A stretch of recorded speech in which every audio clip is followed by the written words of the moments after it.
Hello, everyone. I'm Ellie from Nourishment Redacted, and welcome to Lioness Lifestyle Live. And I am Cristie at Meeting Wellness. I'm so glad you guys stopped by to meet with us this evening. And I'm AdrianKGledhill, your Biggest Loser Carnivore. And we're really excited about our guest today. She's a repeat, and we are so excited to ask her about some upcoming things that she just had happen. If you could put some QQQ or question, if you have any questions for her, we'll send them on through. And you guys know what that means. I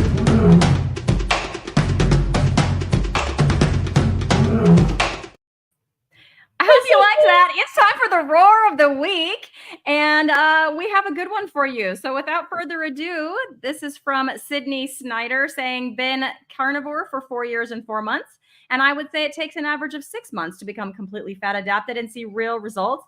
Although some results do come rapidly, I noticed within a few months a lowering of my blood sugar, insulin levels, inflammation, and allergies. It only gets better with time. So thank you so much for that awesome comment. If you guys want to be next week's Roar of the Week, make a comment on the replay on any one of our channels, and I'll hunt through those and pick one to shout out next week on the show. All right, everyone, let's give a big roar welcome to our guest tonight, Coach Natalie from Keto Bikini Secrets.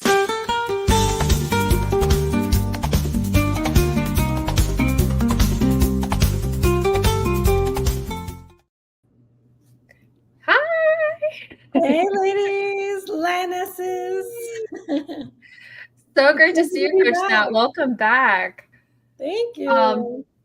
I'm so thankful. We're also thankful that not only are you being on the show, but you came back. So that means you must like us. So thank you so much. We didn't scare you away with our roaring or anything. What's not to like? This is the tribe. I want to be in the den. Awesome. Perfect. Well, you're always welcome. Welcome. We know that you recently had a bikini competition. Could you tell us a little bit about that? Sure. And this time, actually, it was not a competition, which actually made it an even better experience than competing. It was at a competition. So the OCB, the Conquer in Baltimore, Maryland. The OCB is a natural bodybuilding federation, a drug-tested federation. I don't compete with the OCB, but Angel Competition Bikinis, which is one of probably really the largest bikini maker, bikini creation company in the industry. They were partnering with the OCB, and they partner with different federations, bodybuilding federations, and they host Angel fashion shows, Angel Competition Bikinis fashion shows at these certain shows throughout the year. And so competitors or pros or amateurs or even women who have never competed before can participate in the fashion show. There's an application process through Angel, and then you have your Angel suit made, your own custom suit made. They send you this whole incredible fashion show package with all kinds of cool stuff in it, a tanning kit, an Angel jacket, and athletic wear, and oh my gosh, makeup and jewelry, and then of course your bikini, and this super soft, luxurious backstage blanket, just all kinds of fun stuff. And they treat you like royalty. They're just amazing. You get on a consult and you have a bikini designed for you. So this was a brand new style bikini, a totally different thing than anything I've ever done before. They do have a couture bikini line that you can go with. That is more the style of my federation. So I went with a couture design that I can then use for my own federation when I do compete again this year. So that was my goal going in, was to do something that puts me in the prep mode and that I can prep for, but I don't need to be stage lean. I don't need to be competitive in terms of my physique. So I don't have to be incredibly lean. And the coolest thing was that the fashion show part of this this competition. There were some competitors that were actually competing that weekend. But for the most part, most of us were not competing, and we're not even in stage lean condition. So you get to see all these women showcasing fitness at all different levels, some on their journey that have not gotten to their goal yet, others who are pros. There were others who are pros like myself who are more in their off-season bodies. So it was really celebrating women's bodies in all different shapes and sizes at all different stages of our journey. And it was such an incredible experience because the pressure was not on. It was nothing but community and love and support and empowerment. So it was an amazing experience all around. How long did you know that you were going to get this experience, and how did you apply, or did they find you, or? Yeah, so I've been on their email list for a while. So I got the notification. I had heard about these fashion shows before. I actually have a former client who is now competing in the NPC as a master's in her 60s. And she has done a fashion show before, and some of my friends have done them before. And so I'd heard about them. But I'd always seen them as a part of like the NPC, IFBB, and the OCB and other federations that I don't compete with. So they weren't really on my radar. And then I got the email about the Baltimore show, and I said, oh my gosh, this is like an hour away from me. It would be easy for me to do that.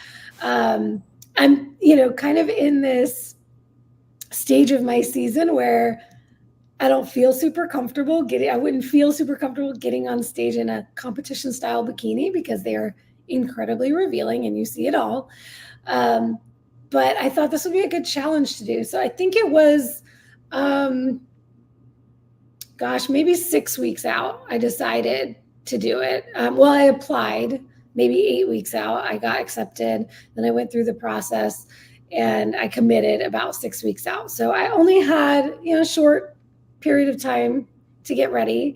And I think this may lend itself to whatever we want to talk about tonight. I don't know what questions you have planned for me, but I'm 41 years old. I have recently, begrudgingly, admitted to myself that I am starting perimenopause. And that's a difficult reality to accept. I didn't want to believe it was happening so soon. But all that to say, my hormone levels have not been optimal for a while. It's been a year or two, a couple of years now that I've been working on it with my naturopath, and I'm not on hormone replacement therapy. So I'm dealing with super low testosterone. Just a month ago, or I think it was about a month and a half ago, I got my blood work done again, and all of my hormones were completely bottomed out. So it was like, okay, this is really happening now. It's not just something I can do with my diet or take a supplement and fix it. So I'm finally at that stage where I'm ready to look into hormone replacement. But all that to say, it was not easy to drop body fat like it has been in my past preps. And so I am in a stage where I am relating more than ever to my clients because most of my clientele is above 40, some postmenopausal, some perimenopausal, and anywhere in between. And I can truly understand the struggle that it's simply doing the exact same things you were doing before, just don't work as well. It will still happen, but you're going to have to throw a lot more at it. And if you go more and more and more extreme, then it's only going to exacerbate the problem. So all that to say, it was like a loss of 3 pounds in 6 weeks. It's about half the rate that I would normally lose. I'm used to being like, okay, how much time do we have? Each week it'll be a pound a week. We'll get there. We'll just knock it out, right? Not the case. So definitely made me think a little bit more about my competition season this year and, how I want to do things and all of that. But accept more. I've done this before with photo shoots. where I booked a photo shoot with a team, with a bunch of other ladies, knowing I would not be stage lean, and doing it on purpose to get myself more comfortable in my skin at all the different seasons. Because as a bodybuilder, we don't live stage lean. We just don't walk around like that all the time, or even really close to that. We're not like 5 pounds away from hopping on a stage at any given moment. Unless, there are pros who are competing many times throughout the season, trying to get to that next level or trying to get that number one spot. And it might be a little different for them. But for the majority of competitors, we take an off season, we put on 10, 15, 20 pounds. For women, I would say that's probably about a good average.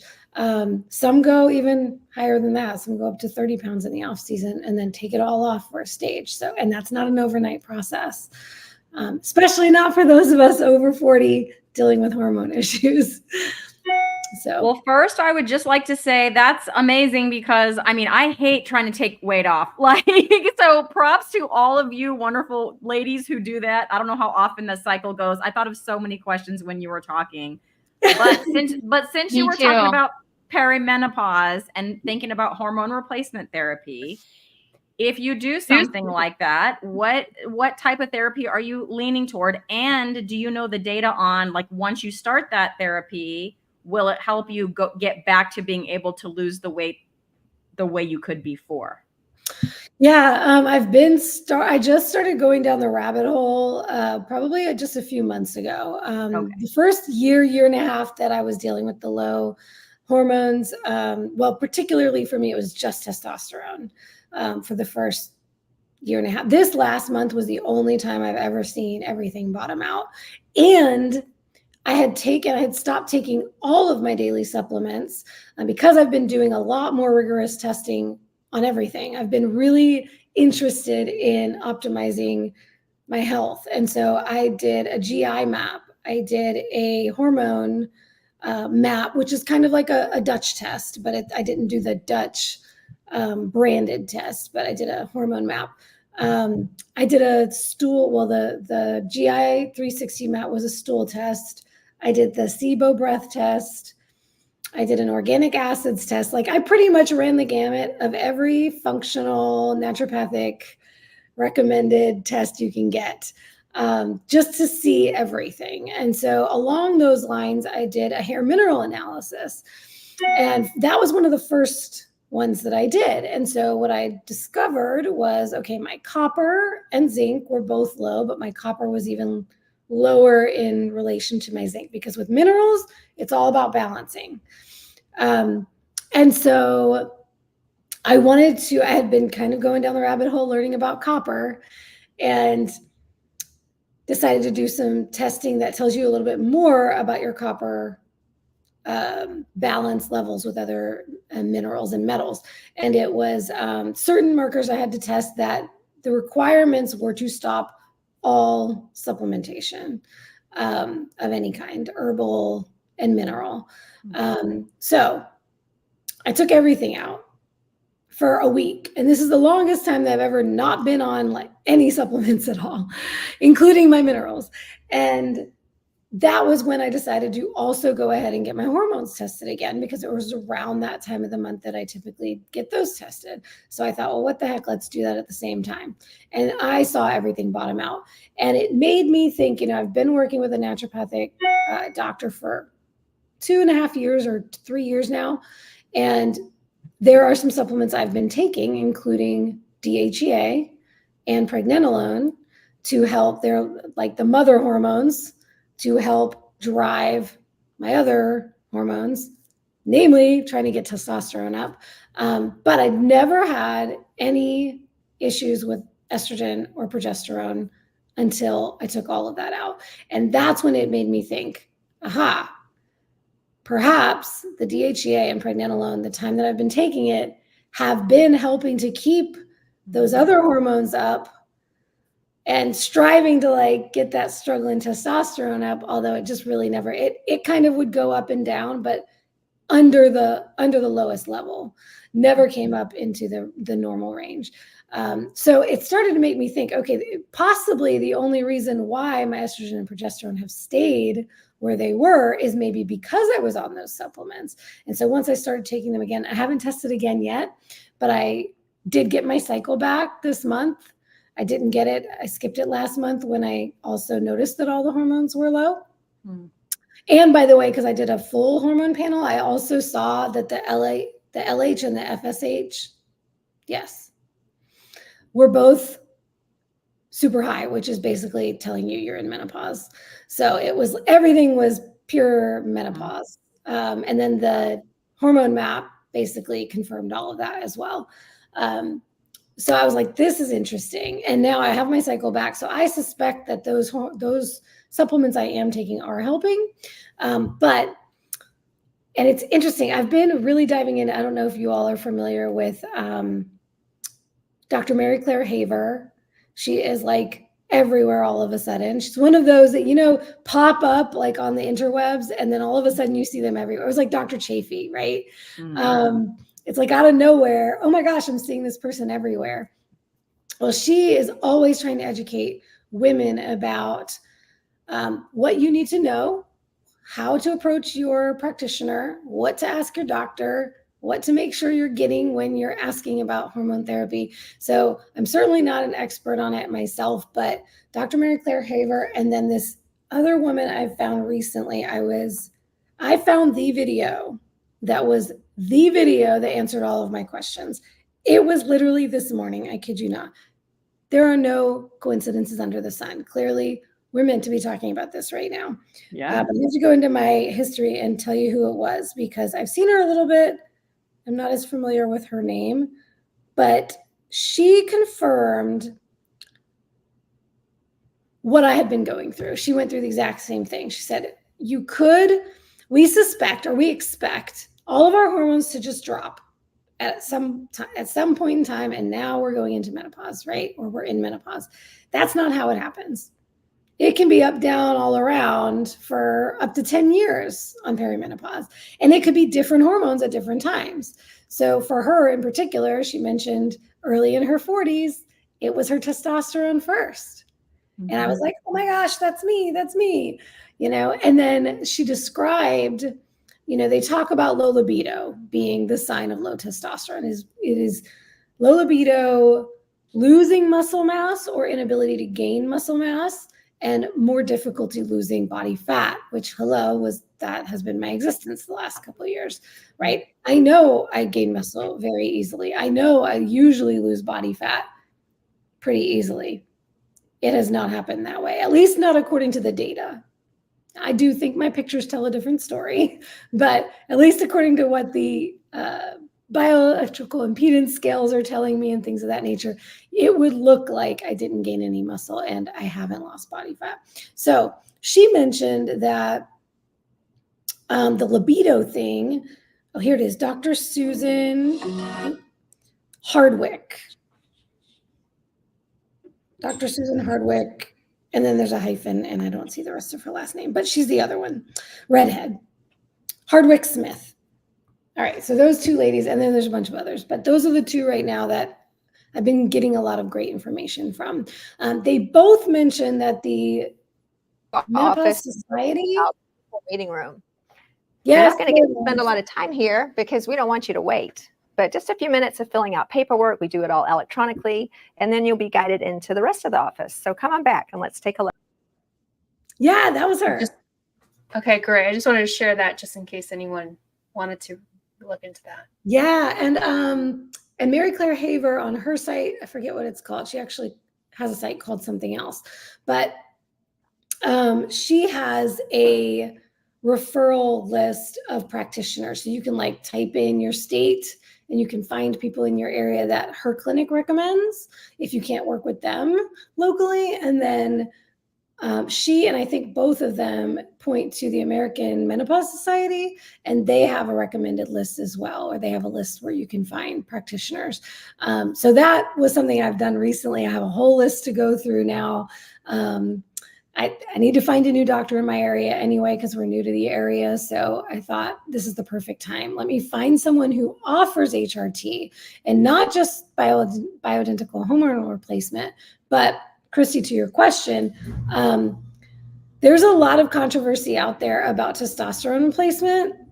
And that's the biggest, like, it's not being recommended for women. And then you get into the discussion boards and you're seeing two sides of the coin. Never, ever, ever use pellets, and pellets saved my life. And from what I understand, and from the women that I know personally, who I work with as clients, past clients, friends, BioT, which is the brand name of the pellets, they swear by it. Like, they night and day different, all their symptoms gone, and they feel amazing. But then you have a lot of people who are against the pellets, mainly because they're saying it's too high of a dose, you're getting too much at once, and then it kind of dissipates over time. So there's pros and cons that I'm hearing about all the different kinds. The creams, from what I understand about the creams, especially if you're active, it can be very difficult to keep up with because you have to do it, I think, 2 times a day, and then you can't touch anything else or anyone else. You can't touch your pets, you can't touch your spouse, because it's literally like concentrated on your hands and, you know, putting it on your skin, and then you can't get wet, you can't sweat. So a lot of active people prefer the pellets because it's injected in sub under your skin. And then it basically is supposed to, you know, dissipate throughout your body over time. And then after 3 or 4 months, you get them replaced. So there's a lot of pros and cons. I'm hearing the oral, you know, I'm hearing that that's not as good. You got to do your own research on these things. But for me, I'm interested in the BioT pellets, and I'll probably look for, to start with, a practitioner that believes in that and that is willing to prescribe that. Because I think a lot of the issues that women are running into is that their doctors are not willing to prescribe, particularly the testosterone. They might only do estrogen and progesterone. So you actually have to really do more research to find people out there who would even be willing to have that conversation with you. So my sister-in-law gets the testosterone pellet, and now I'm really wishing I got an update on how she has been liking it. I know she's had it, you know, re-injected a few times. I don't even know if she's still doing it. As of 6 months ago, I think she had 2 or 3, but I just haven't talked to her about it. So I'll have to, like, get the 411 on that and get back to you. Yeah, she was in the same boat. She's like almost, or I think she just turned 40 in January. She just turned 40. But at 39, her testosterone was low. And I know for at least the first, I mean, she was liking it at first because she got more than 1. That much I can tell you. Whether she's still doing it at this point in time, I'm not sure. So if you were to get that replacement, would it help with the symptoms of not being able to lose the fat or like putting on the muscle? Would it help with that? Like, it should, it absolutely should. Okay. Because, well, and even estrogen, right? So when we get to that point where we are losing estrogen and we need to replace that, you know, estrogen has a major impact on our bone density. So a lot of the time, here we are, we're lifting, we're eating our protein, we're dialing all these things in. And so many of my ladies in the 50s and 60s struggling to put on muscle at that age, those hormones make a big difference, testosterone and estrogen. So yeah, it should, absolutely. That's what I expected to do. As a matter of fact, and they talked about it on the video I was watching earlier this morning, bodybuilding is notorious for abusing testosterone for that reason. When you talk about, so I mentioned the OCB, for example. The OCB is a natural drug tested federation. They and most natural drug tested federations do not allow any testosterone supplementation whatsoever in their athletes. So I could not compete with them if I was on testosterone, which I actually have a bone to pick with that because it's meant to be, it's a performance enhancing drug. It's considered it's a part of the banned list of substances. You can get therapeutic use exceptions for certain medications. So like if you're hypothyroid and you're on thyroid medication from your doctor, you can get a therapeutic use exemption. You can do that for other forms of bioidentical hormone replacement. You cannot do it for testosterone. And I hope that that is something that changes. I hope that instead they would require you to submit your test results, because I understand if you're taking enough to get you to super physiological levels of testosterone, then yes, you have an advantage. But for those of us who have zero testosterone, if we don't take something just to get us up to a baseline level, we're the ones at a disadvantage. And the whole point of these natural federations is to level the playing field. And that's not leveling the playing field, in my opinion. So interesting we're talking about this, because about a year ago, a good friend of mine I'm 40 as well. She's 40, and she goes, "So Adrian, are you worried about your perimenopause?" And I'm like, "A what?" And I'm like, "Maybe you have that, but I don't." And then as I've been clearing up some of my SIRS stuff, it turns out I do have perimenopause. Bad. Like really bad. And so what we're starting on just this cycle is some progesterone.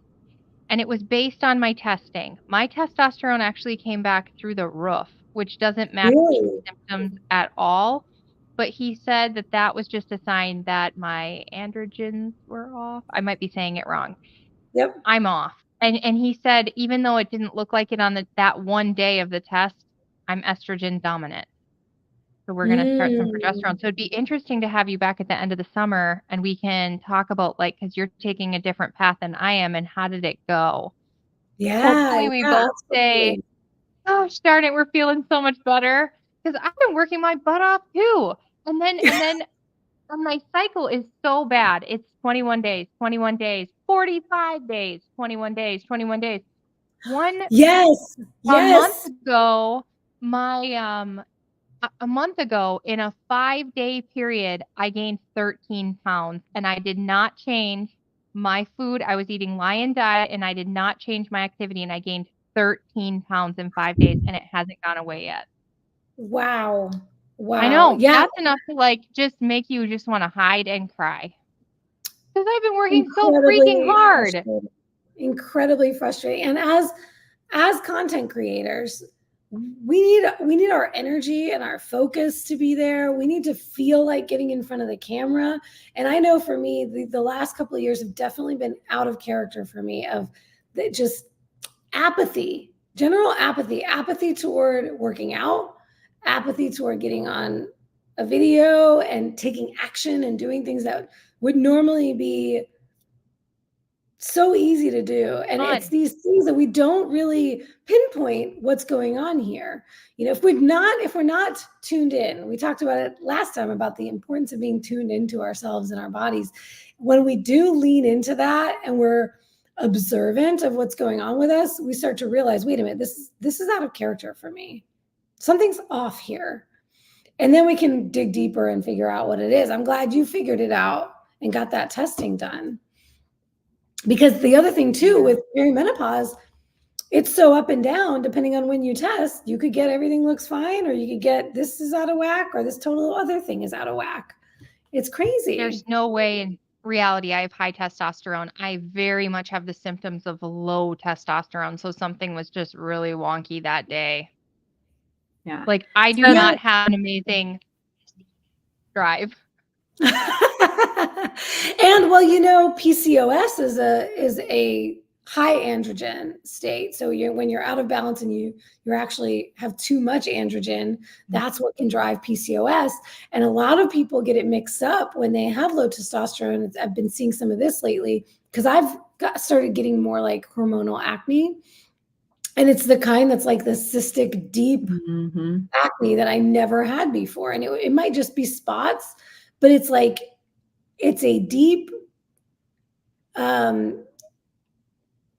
do you call those things? It's like a deep, it feels feels tough. I have one right here. Yes. Right? Like And it takes months to go away. Like it takes a Yes. really long time. Yeah. And it'll leave like sometimes a dark spot too. And then that takes even longer to go away. Mm-hmm. Yes, different than any acne I've ever experienced in my life, any breakouts before.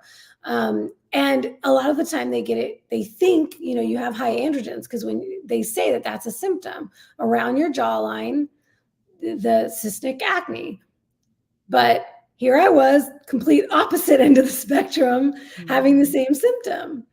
So it's really interesting, because a lot of the symptoms can be the same from hormone imbalance one way or the other. So you ladies that have had your hormones tested, because I haven't, I'm 48, like I need to. My doctor refused. She wouldn't do it. So I'm waiting to see my OBGYN, because she says she does them at 48. The last time I saw her, I was 47. I just have to make that appointment and go in. But so Get Fit is asking, what is considered low testosterone for a female? What's the normal baseline? So from the ranges we've been working with, under 8 is under the range. So the baseline was 8. I don't remember what it went up to, because I've been under 8 for so long. But mine started out, I think it was 7, and then went down to 3, and then 0, or it might have started at 0. And then I think we got it up to 3, and then 7, and then came back to 3. And so mine have been hovering anywhere from 0 to 7, but never hit that 8 mark or above. But there are athletes that I know that are natural athletes, for example, and their testosterone's in the 20s. And then from what Dr. Hardwick shared, she was saying that when they're doing testosterone replacement, they like to err on the side of caution, and they go between 50 and 100 for the dose. So I don't know if that gets you into the 50 to 100 range by blood work. But she said a lot of the time, the problems women have with testosterone replacement is that they're overdosed. And that's when they're trying to get you into the 200 to 300 range. And it doesn't need to be that high. Okay. Thank you. Yeah. And I should also mention this too, because a lot of my clients have this problem too. A lot of doctors will refuse to run a hormone panel for you. Push and ask anyway. And then if they still refuse to do it, you can go outside of insurance. And I always get all of my testing done. Most of my hormone testing I do through Life Extension.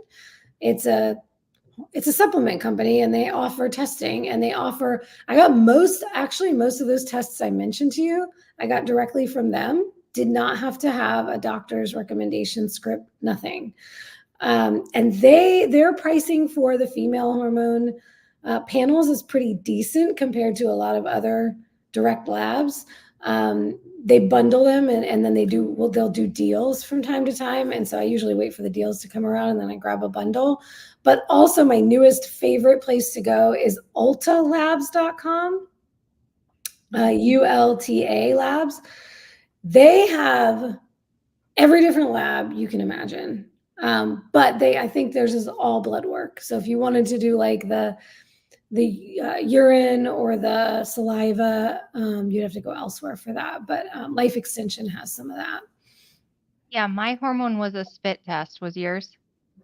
No, I've done all serum, all blood. I did the GI, or the hormone map that I did was a urine. But I've never done the saliva, and I'm curious about it because I've heard it was really cool, more accurate. That's what I heard too. And then they had me spit throughout the day, so they really gathered data from the whole day, and they told me a specific day to do it, which was really funny because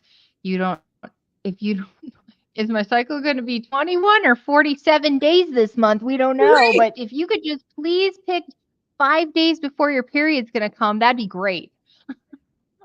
Yes, but I just happened to get it on the right day that month. So that's always, I have my fingers crossed. Like, well, I think it might be this day. So we're just going to count back 7 and just hope that that's right. But yeah, okay. I'm curious. Did you do it through your doctor? I did it through my ZRT lab, and it's in Oregon.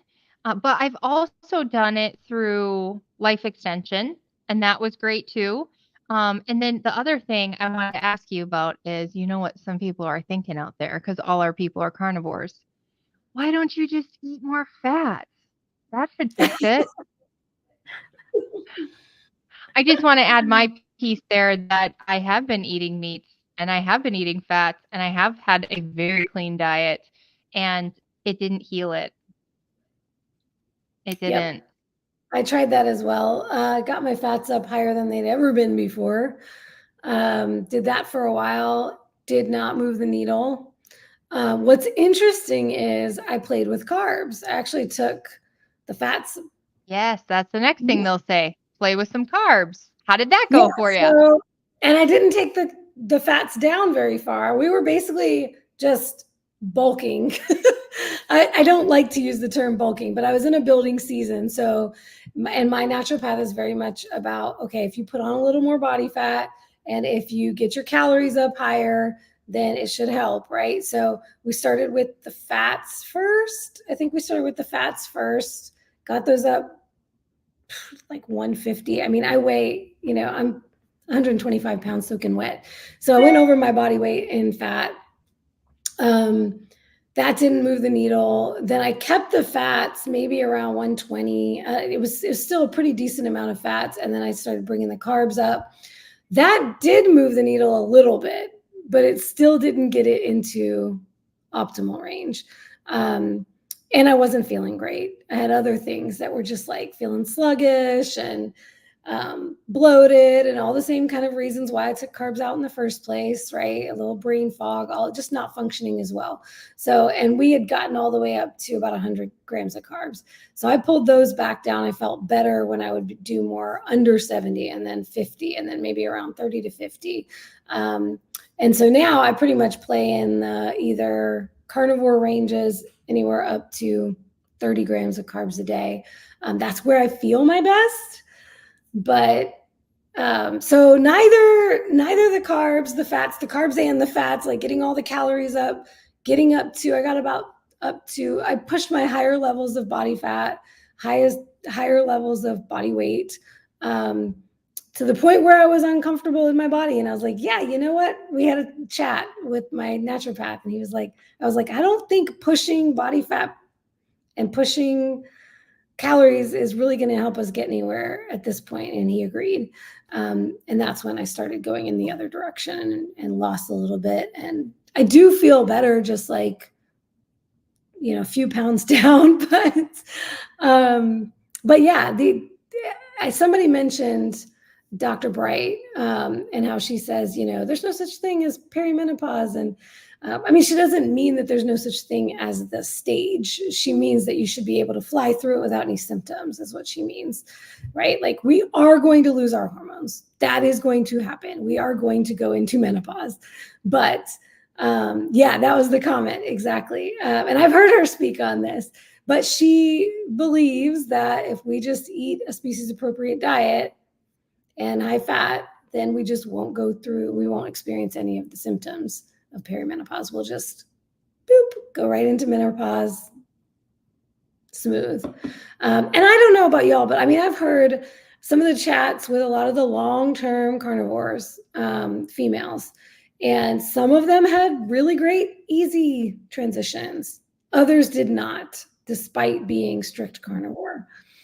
So we are unique individuals, and there's just no two people are exactly the same and are going to have, no problems at all just with diet alone. Yeah. Since I had a partial hysterectomy 4 years ago, that's why I want to get my hormone levels tested, because I have no idea. Like, maybe that's why I'm having a hard time losing this weight. Maybe that's what it is. And some people have said that to me. Well, you are 48. Maybe you're going into menopause. And I'm like, maybe I am, but I don't know, because I don't have that monthly reminder. I don't have any other symptoms. I feel okay otherwise. So it's like, maybe it is. So I'm excited kind of in a way to get them tested, because at least that would give me data, right? At least then I'd have data. Yes. I feel like you would know, because the symptoms are awful. Like, I'll get this I don't have brain hot fog flashes. that is unbelievable. Like, very bad brain fog. And how could you not notice 13 pounds of inflammation? Like, my clothes don't fit anymore. Right. Well, I've definitely put on weight, and I've tried a lot of things, and it's just kind of sticking there, So that's what makes me think. Your hormones could be low, even though your symptoms aren't extreme. Right. Yeah, because the symptoms are going to present differently for different people too. This was a fascinating thing that she shared on the video this morning. And this was another one of those like aha moments for me, because I don't experience this as like, maybe it's TMI for some of the guys out there, but I don't experience like the vaginal dryness they talk about. But low libido in terms of like not feeling the desire.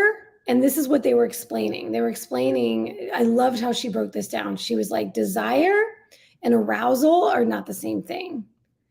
You can still be able to get aroused, but you could take it or leave it. Like you're apathetic toward it. You're not feeling like you want to, unless your man wants to, and he's approaching you and he turns you on, and you can still get turned on with some work on his part, right? But you're just not like in the mood on your own randomly. And I was like, oh, that is just that's exactly how I would describe it. But yeah, some women get pain with intercourse because they're experiencing that dryness. I'm sorry I've been so quiet. I'm just absorbing everything because I don't know anything about this subject at all, and I feel like I need to. Tell us how old you are, Ellie. For you again. The baby. 34. She's 34, Coach Nat. How awesome that you're getting this. Good. I'm so glad you're not having perimenopause at 34. Right. Thank God. Because some people have reported in their mid and early 30s having these symptoms.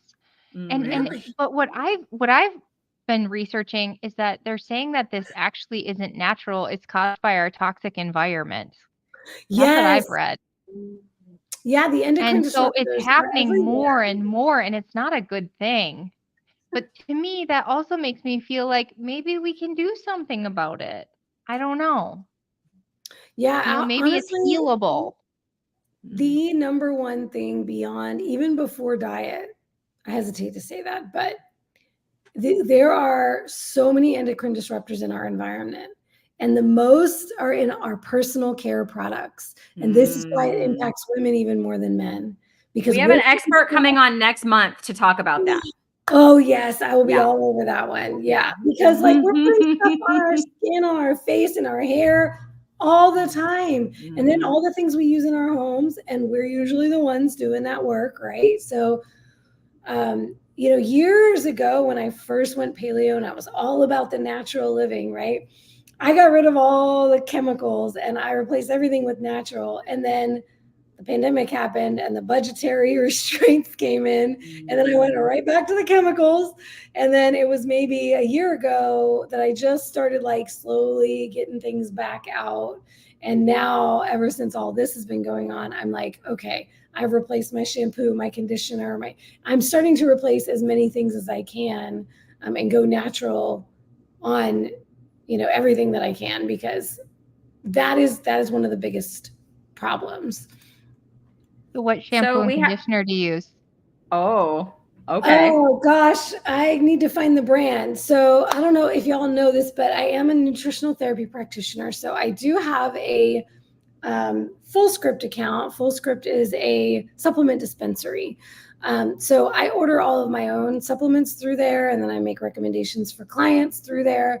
So I found a brand on there because I can research and read all the ingredients and all the information before I buy anything. And so I found a brand on there, and I don't remember the name of it because it's the first time I've purchased it. But it's a mint. It's one of those. It's like a mint rosemary. They use essential oils. But so I'll find the brand for y'all. And I can also send y'all the link to my FullScript if y'all want to include that in the. Yeah, we'll put it in the show notes down below if you send that to us when the show's over. Cool. So adaptive. Go ahead. Oh, I was just going to ask this question. Adaptive Carnivores is asking, should we get this tested for my wife? She is 34, but we have been on carnivore only 3 months. So I would just say, like, this is me being not a medical professional and not even having my own hormones tested at 48. But like, I wish I had baseline numbers. I wish I did. So I would say, you know, like, I Good wish one. I'm a lean mass hyperresponder. Like, I wish I knew what my cholesterol was before. Like, I'm pretty sure it wasn't over 400 or whatever, like it is now. But I wish I knew exactly what it was, you know? So I just, and then all those other things like my vitamin D and all that stuff.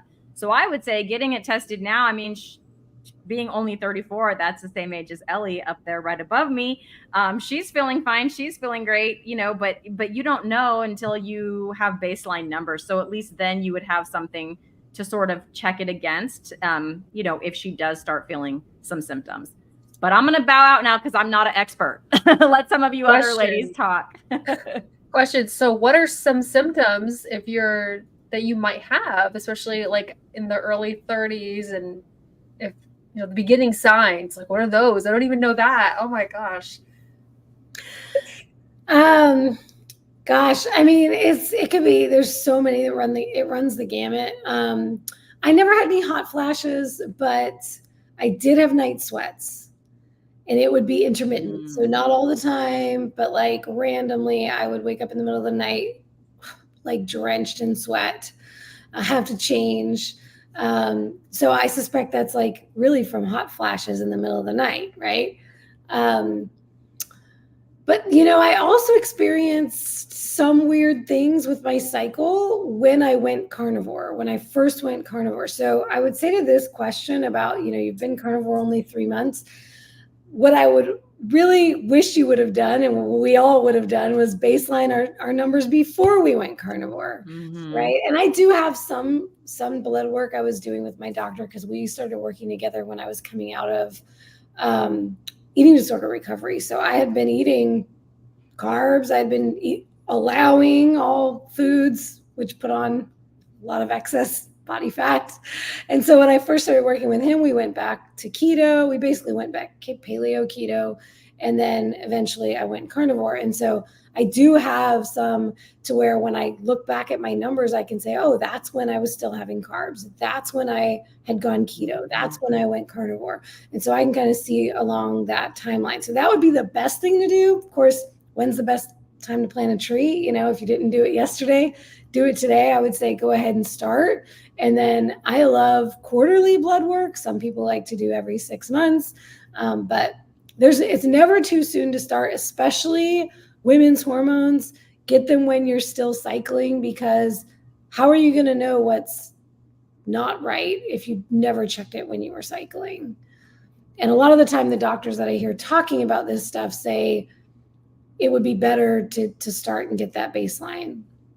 Can I tell you some symptoms for this person? Because I wouldn't realize that this was happening until afterwards. I would need like 4 or 5 symptoms before I went, oh, that's what that is. So like all of a sudden I'll be incredibly irritable. Like everything is cringy. You chewing is cringy. You breathing on me is cringy. You talking to everything is cringy. And you're like, why am I so moody? Damn, you know. Then next thing that'll happen is, out of nowhere, I just pee my pants. Like I have to go pee, it just comes out. It just comes out. It's not a muscle thing, because it only happens 4 days before my period starts. Another one, spotting. There will be spotting like 4 to 5 days before my cycle. Another one, headaches, night sweats. Just, you know, the 21-day cycles instead of 28 days. Being so tired that you're like, I just need to go to bed. I mean, you just can't get anything done.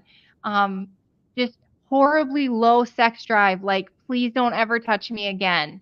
You know, do we need to add someone to our marriage? Because this is just no, thank you. Just joking about that one. Roxy. You're just like, please, do we have to? Every time you're like, I know you are the sexiest beast I've ever seen in my life, but I still, no thanks. You know, just those are some of my symptoms. Oh yeah, that's definitely some stuff I didn't think of, but you're right. Yeah. You know, the 21 to 23, 24 day cycles threw me for a loop.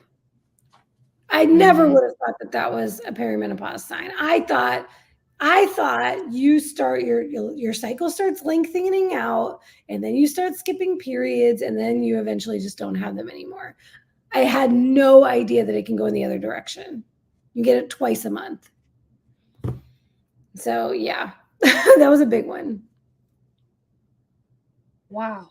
So it's really It's so fun. funny. Yeah, it sounds fun. No, it sounds like a total nightmare. But obviously, you guys have been taking care of your health, and I would assume that would help at all. Like, would you recommend like getting your hormones tested before having any symptoms? Yeah. Yeah, I love Cristie's explanation. I thought that was really good. Okay, cool. I love that you're bringing this up because Hey, I'm thanks. literally I going appreciate through this that. right now. I appreciate that. Thank you. It's great for you to know too, Ellie, because it's becoming so common, even with people who, Coach Nat, you've been taking care of your body. You're a bodybuilder. You've been researching things throughout time. You've been seeing a naturopath. You've been working on these things, and it even happened to you. So it's happening to a lot of people. Yeah, and I definitely thought, we thought, me and my naturopath, because when I first got the low testosterone, it was right at the end of a prep. So we just thought, oh, it's because you're getting really lean, calories are getting really low, it'll come back. It never did, right? But if we're not staying on top of these things, then we're not going to know. It's always better to know. Okay, that's good. It's so funny because our whole life has been low fat. And so our hormones, our whole life have been like, please give me some love. Yes. Yeah, I hope that this, I'll have some time before these symptoms start, because before I did carnivore, my period was crazy. Like through every 3 months, every 2 months, like I never knew when it was coming, incredibly irregular. But I was also 240 pounds, and I think my hormones were just so messed up. And then since I've been on carnivore now over a year, now my cycles are 30 days. And so I'm just like, hallelujah. But now I'm like, oh no, how long is that going to last? You know what I mean? Yeah. And here's another thing too, is when we first we make a big change to our diet or our lifestyle, our hormones can go wonky for a little while. And it happens to a lot of women when we first go carnivore or first go keto, especially if you're going from something more extreme and you're making like a quick change overnight. This is why usually I don't recommend my clients like diving right in, right? A lot of men can like go from standard American diet to fasting 24 hours and be totally fine and feel amazing. If we did that, our hormones would freak out. Our bodies would not be happy with it. Our bodies want to maintain some homeostasis. And the minute they think something is up for us women, endocrine system shuts down because it is not the time to procreate. So for us, when we're making dietary changes, we could absolutely have some changes for a little while. So the other, that question about, 3 months into carnivore, usually my recommendation would be to wait at least 6 months after making a big change, a big lifestyle or dietary change. Lifestyle meaning, let's say you just started working out. You don't want to go and get your blood work immediately because it may be wonky because you just changed something. So we usually want to give it a little bit of time. But if you haven't baselined yet, I say baseline and then set a regular interval to get these things checked consistently. So Simpson has a really good question. It's the last one we have, and I know our hour's almost up. I just wanted to make sure we get this in. So she's asking, do postmenopausal women still have hormone fluctuations like younger menstruating women? That's not something I know the answer to. From what I have learned recently, no. And that's actually a benefit of phenomenal. I mean, here's the thing though, is that it's all low and it's all low all the time. So if you're getting replacement therapy, that's one of the big things that they'll work with you on is finding the optimal levels for you in terms of what your dosages need to be and timing and all of that. And then they'll test. Some doctors go more by symptoms and other doctors like to do the testing consistently. But yeah, you don't get the cycle fluctuations, the hormone, especially not the wild swings of high and low estrogen that we normally get during our cycles, and the progesterone doing this. Testosterone is supposed to always be pretty much the same. So like, it doesn't matter as much what time of the month you get your testosterone tested, but for progesterone and estrogen, they usually recommend like around day 21, which would be about a week after ovulation and a week before your next cycle. And if you're irregular, they say about a week before your next cycle, when you can suspect. I wonder what they're going to do with me being a woman who's had a partial hysterectomy, and I have no idea. Like, I don't have cycles anymore. Sometimes I feel that I've ovulated, like I can feel my ovary, but I don't feel that every month. I can only feel that, I don't know, when the ovary's being difficult. I don't know. But sometimes I feel it, on one side, then the other, and then I don't feel it, for a few months. So who knows? I don't know what they'll do to get those levels. I just want to thank you because, go ahead. I was just gonna say, there's more and more women. I keep meeting us partial hysterectomy women that still have our ovaries. Like I'm like, oh yeah, me too. I've met so many. So they must have a protocol or something that they do. Yeah, I think I've seen it, but I don't remember what it was. They do have a way of, they'll tell you, okay, just do it at this time. Yeah. I just want to thank you because I'm going to Hack Your Health next week. Are you headed to Low Carb Cruise here? I am. Yes. I'm so sad I'll be missing all my friends at Hack Your Health, though. We got to meet up at some low carb event in the future for sure. Well, you should come to Ketapalooza. Yes, we'll be at Ketapalooza in October. They're so sad. Like, I don't want to go to Hack Your Health with this extra 13, 14 pounds. I don't. They don't have space for that. They just think, well, why didn't you fast more? Or have you secretly been binge eating? Those are the assumptions that go through everybody's head. There is absolutely zero space for, no, I actually have a medical issue.